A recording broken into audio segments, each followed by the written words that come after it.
Bonjour tout le monde, j'espère que vous allez bien, que vous passez un bon début de semaine. Je vous retrouve pour faire la vidéo de la Gazette de Candy Shy.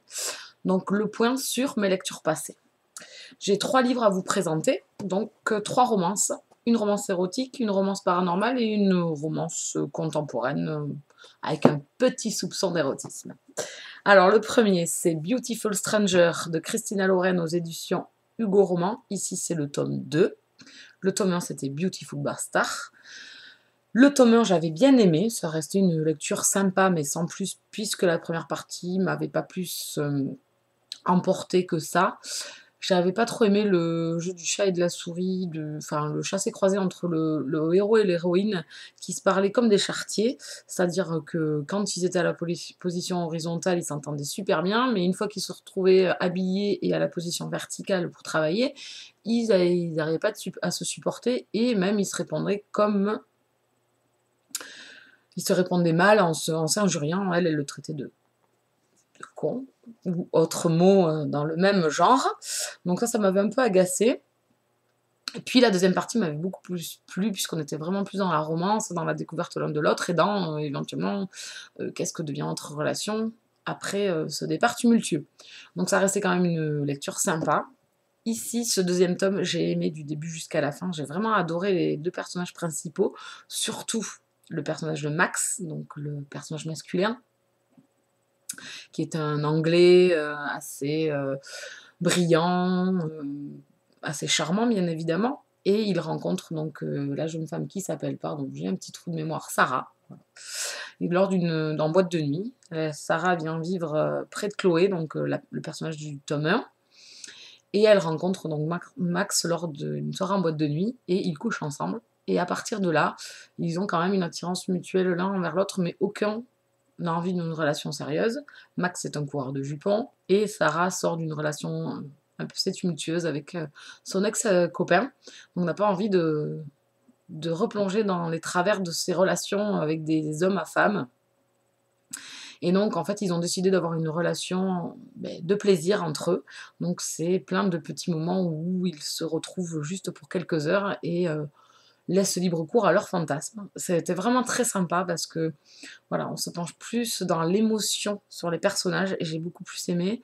Max se dévoile beaucoup plus, il sait ce qu'il veut, il est un chouïa dominant, mais ça reste vraiment tout doux et vraiment sympa parce qu'il arrive vraiment à cerner Sarah et à savoir ce qu'elle aime. Il essaye de l'apprivoiser sans la bousculer. Donc voilà, pour moi c'était un super tome, vraiment un très très bon tome 2, meilleur que le tome 1, bien bien meilleur. J'ai hâte de lire le tome 3. On rencontre ici le prochain personnage masculin, mais on l'entreaperçoit, voilà. On ne sait pas trop le caractère qu'il a, on connaît pas grand chose de sa vie, on sait juste que c'est un associé de Bennett, du tome 1. Donc voilà, donc j'ai vraiment hâte de lire le tome 3. Par contre, entre-temps est sorti des petites nouvelles qui s'intercalent entre le tome 1 et le tome 2, donc le 1 et demi et le 2 et demi, qui a des couvertures avec des femmes dessus. Je ne sais pas encore si je les lirai, s'il est vraiment important de les lire pour apprécier la saga.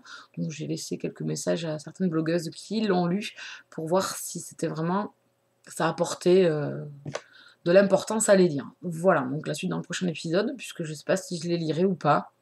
Mais en tout cas, une chose est sûre, c'est que je lirai avec grand grand plaisir le tome 3. Voilà, mon avis n'est pas encore écrit, parce que je suis un peu à la bourse sur mes avis, comme d'habitude. Voilà, donc Beautiful Stranger, bien meilleur que le tome 1, vraiment une très jolie romance, voilà, saupoudrée de petits moments intimes et de jeux érotiques entre nos deux héros principaux, et vraiment un très très bon moment, voilà. Ensuite, la romance paranormale. J'ai lu La confrérie de la Dague Noire, le tome 9, L'amant déchaîné de J.R. War, aux éditions Milady.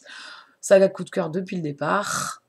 J'avais lu pas mal de choses sur cette saga, donc je me suis spoilée sur pas mal de choses. En plus, bon, je faisais partie d'un groupe sur la confrérie, donc effectivement, on laisse échapper des infos. Et puis bon, j'étais friande de savoir pas mal de choses sur cette saga. Donc j'ai fait des découvertes en le lisant, malgré les infos que j'avais déjà sur certains des héros et de nouveaux personnages qui font leur apparition dans la saga. On m'avait prévenu que Manny et Pain, ou Souffrance, qui sont les personnages principaux de ce tome 9 étaient moins bons que les autres. Et ben, moi, pas du tout, parce que je les ai vraiment adorés. J'ai vraiment beaucoup aimé Pain. J'ai vraiment beaucoup aimé son personnage qui découvre ben, voilà, la vraie vie et qui vraiment sait ce qu'elle veut avec Manny. Voilà, deux personnages principaux que j'ai bien aimés. Et ensuite, on retrouve derrière, toujours pareil, les autres personnages de la saga que l'on a déjà vus. Donc ici, on retrouve Vicious et Jane qui sont également sur le devant de la scène, qui ont des difficultés dans leur couple. Donc moment que j'ai bien aimé aussi, mais c'est surtout, toujours pareil, Blay et Queen que j'aime beaucoup, que je suis vraiment avec intérêt, mais ici, malheureusement, ce serait mon petit bémol, c'est qu'on n'a pas assez de moments passés avec ces deux personnages. Donc j'ai vraiment hâte de lire la suite et surtout d'avoir le tome 11, hein, sera le tome principal sur eux. Donc ici, un très très bon tome 9, qui pour moi ne dépareille pas des autres tomes de la saga. Donc ici, nouveaux personnages qui font leur apparition, nouveau groupe de vampires qui fait leur apparition, dont j'en ai entendu parler. J'ai hâte de lire la suite sur ces personnages-là, donc X-Core et etc., tous ces personnages de cet autre groupe de vampires. J'en dis pas trop pour pas trop vous spoiler. Voilà, donc si vous connaissez pas la confrérie de la Dague Noire, je vous le conseille fortement, si vous aimez la romance paranormale et les vampires. J'ai hâte de lire la suite maintenant que je me suis relancée, mais à chaque fois je dis ça, mais j'ai tellement de sagas à lire. La saga de la confrérie était l'une des premières que j'ai appréciées, mais voilà, suivre toutes ces sagas, surtout chez Milady, j'en ai quand même un bon paquet, ça commence à devenir compliqué de toutes les suivre. Donc j'espère ne pas trop tarder à lire le tome 10 sur deux personnages qui me font très très envie et qui me tardent de lire. Voilà, donc ça c'était la confrérie, plus, gros coup de cœur, donc je vous le conseille. Et le dernier, c'est la fin d'une saga, en romance contemporaine.